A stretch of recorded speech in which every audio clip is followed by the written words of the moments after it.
how do you deal with a toxic colleague or supervisor sa call center industry daw? So, yun yung sasagutin natin ngayon. Napakagandang tanong na. Pero bago natin sagutin yun guys, huwag mo nang kakalimutan mag-like, comment at syempre mag-subscribe ka na rin at i-hit mo na rin yung notification bell para lagi kang updated kapag may mga bago akong upload. Syempre kapag sa Facebook mo naman ito na panood, don't forget to follow me, like this video, share this video to your friends na gusto ring matuto about call center, no? So, paano nga ba i-deal yung toxicity sa work natin, no? Sa call center industry, no? So guys, to clear things first, no? Hindi lang naman sa call center industry, merong mga toxic na tao, no? So, mga katrabaho mo, mga ka-level mo, mga supervisor, kahit saan namang nature ng industries, meron talagang toxic na supervisor, meron talagang mga colleague or mga katrabaho tayo na toxic, no? So, it's up na lang sa atin kung paano tayo or paano natin i-deal yung mga ganong klaseng toxic na tao, no? So guys, first of all, bago tayo magsimula is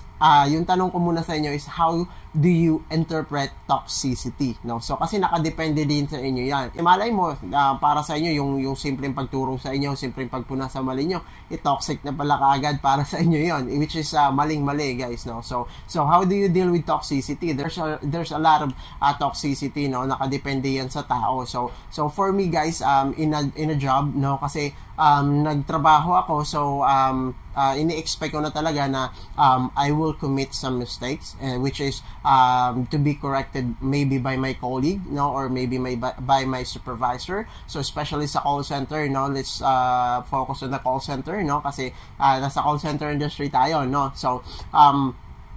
So say for example, kaka-endorse ko lang, no, tapos ako sa training, kakalipat ko lang sa team, and marami ako na nagagawang mali sa call, marami akong nagagawang mali sa mga process, and then lagi akong kine-coaching ng TL ko, medyo galit si TL dahil paulit-ulit na, no, paulit-ulit ko nang ginagawa yon at hindi ko pa rin natututunan. So medyo natataasan na ako ng boses ni TL, pero sinasabi niya pa rin kung ano ang dapat kong gawin, no? So parang masinsinang coaching na talaga yon. So after coaching, so yung iba maybe ma-feel ng iba na napaka-toxic naman ng supervisor ko, tawag dito, ayoko na. So guys, hindi po yung toxic, no, yung ganong klaseng environment, no.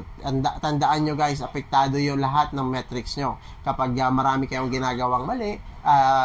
Unang mali, pwede pa yan. Pangalawang mali is pwede pa yan. But yung pangatlong mali niya or paulit-ulit nyo nang ginagawa is medyo may issue na sa part nyo yon, no, kapag ganon. So kaya kailangan ng coaching, no. Sabi, parang lagi na lang nakikita ni TL yung mali ko, so yung iba hindi napupuna kasi hindi naman sila ganon, yung mga mali nila is tawag dito natututunan nila at hindi na nila ginagawa, no. So yun yung ibang yung iba kasi na i-interpret yon as toxicity na, no. So which is hindi naman guys, yung coaching or yung pagpuna sa mali nyo guys, magpasalamat na lang kayo kasi merong pumupuna sa mga mali nyo, no, kana merong tumatama, merong nagtuturo sa inyo kung ano ang dapat gawin. Though medyo harsh yung pagkaturo, but just be thankful kasi natatandaan mo na dahil sa maling to, nagalit si ganito, tinama niya, and natuto ako. Ganon lang yun guys, no. So hindi po yung toxicity, but the toxicity that I mean that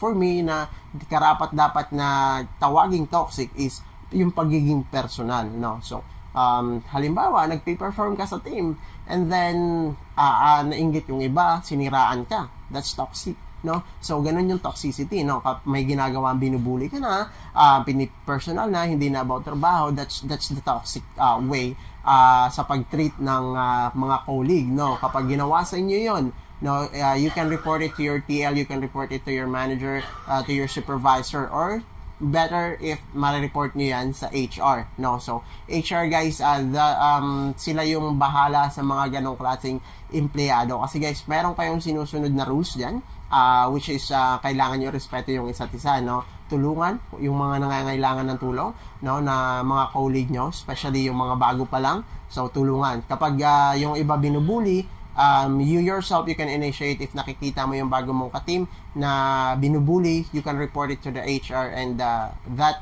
yung ka-team nyo nang bully is maaari ding matanggal sa trabaho, or maybe have them just tell them a warning first, no, report it to your TL first or to your manager for them to talk to that colleague na nambubuli, no. So that's how you deal with toxicity sa ganon, no? Other way of dealing it based on my experience, no? Kasi hindi din nakaranas din ako ng toxicity sa trabaho. I just don't give a fuck about what they're saying to me, no? I just work, no? A very reason why I apply for the job is that not to deal with people, not to make friends, which is to make money, no? So I just work, you know, just go to work, go home, ganon. Kung matawag dito, magkakatuwaan, then mag-usap-usap. Kapag may toxic, I just don't give a fuck about what those toxic people na ginagawa sa akin. I just ignore them, no? Kasi that's one of insulting them as well. That's one of the way that you know, to give them insult as well. No, just don't mind about them. Just don't mind what they're doing to you, no? So parang may i-insulto sila kapag ganun yung ginawa nyo. And then eventually titigil din yung mga yan, no? But kapag sumobra niyan, kapag sumobra na, you want to do you know, an action on that, just then report them to the HR. No, definitely the HR will make a move on that, no? Make a way on how to deal with those kinds of people, no? They will give an, you know, paper that's like you know, notice to explain why they do that to you. Better if kung magre-report ka, if you have an evidence to, you know, send it to the HR, no? So yun, that's how you deal with toxicity din, no? So, and again guys, wag kapag tawag dito, kapag in a constructive way yung pagbibigay nila sa inyo, though in a harsh word, don't expect kasi guys na i-baby kayo dyan, no? So that's the job. Kapag mahigpit yung TL nyo sa mga patakaran ng company, they just want to follow the company rules. Sila kasi naging supervisor sila para mag-implement din ng rules ng company, no? Kapag in-implement nila yon sa inyo, don't be mad at them, no? Kasi kapag nagalit kayo sa kanila guys, para na rin dapat hindi na kayo nag-apply sa company na yon, no? Kasi pinirmahan nyo yung kontrata, you must follow the rules, no? So yeah, this video is gonna be short, no? That's pretty much how you deal with that toxic environment, like toxic colleague, toxic supervisor. You can report them, no? So yun lang, or don't mind about them. Just work, go home, work, and don't mind about them. So titigil din yung mga yan. So yun lang guys, sana nakatulong sa inyo yung mga video ko, no? Especially itong video na to, especially sa nag-comment. Maraming salamat sa pag-comment po sa mga nagsasubscribe.